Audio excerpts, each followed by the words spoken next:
నిమ్మలంగా వచ్చిన గండాకు నేటికి సిక్కులు నేటికి కాడికి వచ్చిన ఎన్నో నేటికి కాడికి ఇంతకు గండాకు నేను తీసుకుంటున్నా నేటికి పడిగిన అక్కది నాది బాధపడ్డాం కొంత కన్నున్నది కానీ నేటికి చూడే బిడ్డ కట్టిన పూజ చేసిన పూజ చెయ్యొత్తు మొక్కిన దండ ఉన్న ఉపవాసం ఎప్పటికి ఒట్టి ఇయాలకి పొద్దుకు ఆనందంగా నిమ్మలంగా సంతోషంగా నాది గంపంత కన్ను నేటికి కాడికి నాది నేటికి నల్ల కుక్క అవుతారు నీకు అసలు కొట్టిపోయింది ఎందుకే ఆలోచన చేస్తున్నావు అనుకున్నాను సంటి పిల్లలు అన్నప్పుడు నేటికి కాడికి పోతుమా పోతు అప్పుడే వక్కించినట్టు అప్పుడే నేటికి కాడికి పునరావృతమైనట్టు గాత మోతలైతే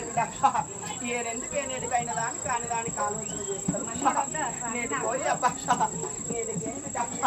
అనుకున్నది అనుకున్నట్టుగా నేటికి కాడికి అనంతరం నాకు సంతోషంగా నిమ్మలంగా మళ్ళీ గాడని నా పేరు పెట్టుకోవాలి